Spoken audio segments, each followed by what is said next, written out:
दोस्तों भारत में लोकसभा चुनाव का समापन हो चुका है और भारत ने अपने शक्तिशाली नेता के रूप में प्रधानमंत्री नरेंद्र मोदी जी को फिर से एक बार चुना है।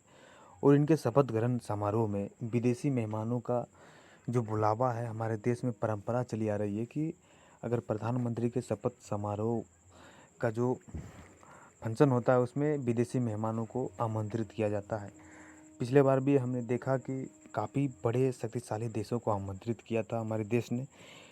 और फिर से एक बार जब प्रधानमंत्री मोदी जी शपथ ग्रहण समारोह में हिस्सा ले रहे हैं, शिरकत कर रहे हैं, तो इसी बीच हमारे देश ने अपने पड़ोसी देशों को आमंत्रित किया है। और ये पहली बार है कि जब भारत अपने पड़ोसी देशों को आमंत्रित किया, जिसमें खासकर श्रीलंका, नेपाल, भूटान और मालदीव, बांग्लादेश जैसे छोटे छोटे पड़ोसी देश हैं। और भारत कदापि ये नहीं चाहता है कि भारत के जो पड़ोसी देश हैं वो चीन के पक्ष में जाए। और यही वजह है कि भारत आज अपने सभी पड़ोसी देशों को काफ़ी ज़्यादा तवज्जो दिया है और अपने प्रधानमंत्री के शपथ ग्रहण समारोह में आमंत्रित किया है।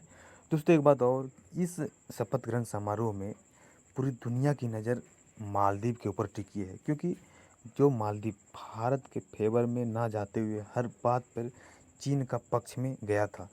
और हर उनका जो जो विचार होता था, जो उनका फैसला आता था, वो चीन के पक्ष में होता था। और ये भारत को ये दुनिया समझ रही है कि आखिर मालदीव को भारत ने क्यों आमंत्रित किया, क्योंकि जब से मालदीव से भारतीय सेना को बाहर निकाला गया है, तब से भारतीयों को काफ़ी आक्रोश के रूप में देख रहा है मालदीव।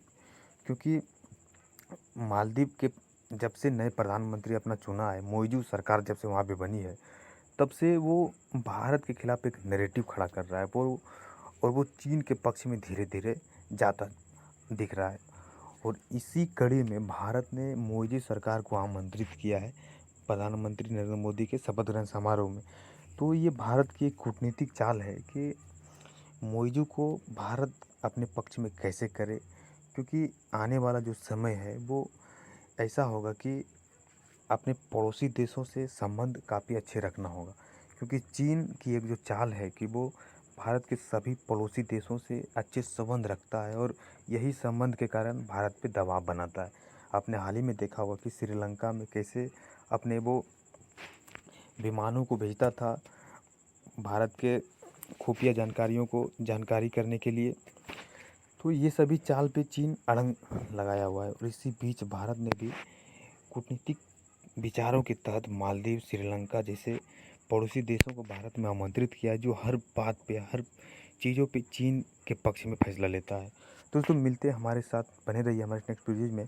हम इसी तरह के इफेक्टिव और इंटरनेशनल वीडियोज़ आपके सामने पेश करते हैं। तो thank you for watching for videos दोस्तों। जय हिंद।